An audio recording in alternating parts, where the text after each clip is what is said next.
Hey, what's going on, everybody? This is Daikaiju King, one half of the Kaiju Brothers, here to bring you another episode of how to create a comic book character.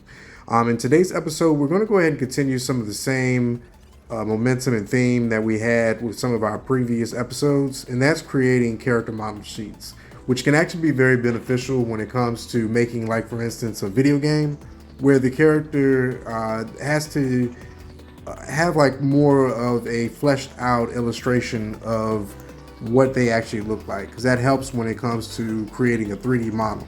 If you have other people that are actually working with you on a project, and even for an audience aspect, if they're actually uh, purchasing your material, they want to be able to have like a clear design of what it is, or a clear look of what your character actually looks like.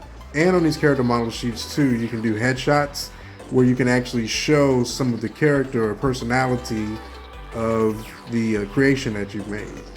Now, and I took a bunch of inspiration from a number of things when coming up with her design here. And that was a design from a previous character that I had made a few years back. I wanted to try to see if I could revamp it, refresh it, and find a repurposed use for it as well. So I did that. Took some inspiration also from the Inuyasha series, also from the Dot Hack Twilight series, and also from Zone of the Enders and Metal Gear. Zone of the Enders more so specifically. The overall look for her, I gave her some wild hair.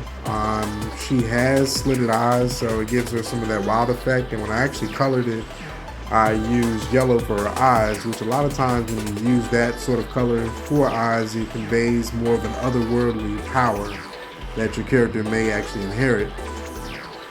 And a braid design I also used for her look as well. Now this actually won't be her final design. There will be some touch-ups before it's actually finalized, but you'll see that a lot of times too when you're working on something. There may be an initial design for a character before the finished version is actually decided upon. So she has the exosuit, the battle suit. She fights with claws, so she uses punches and kicks to pretty much obliterate her opponents. The exosuit gives her additional power. She's also able to utilize the power of a crystal that's imbued with powers that enhances her magically and physically as well. And on top of that, she has a fur cape that she's able to use for offensive and defensive capabilities. But I had a lot of fun working on this. The next bit of content we're going to have is actually the comic book pages. If you enjoy the content, give it a like and a share, and y'all take it easy.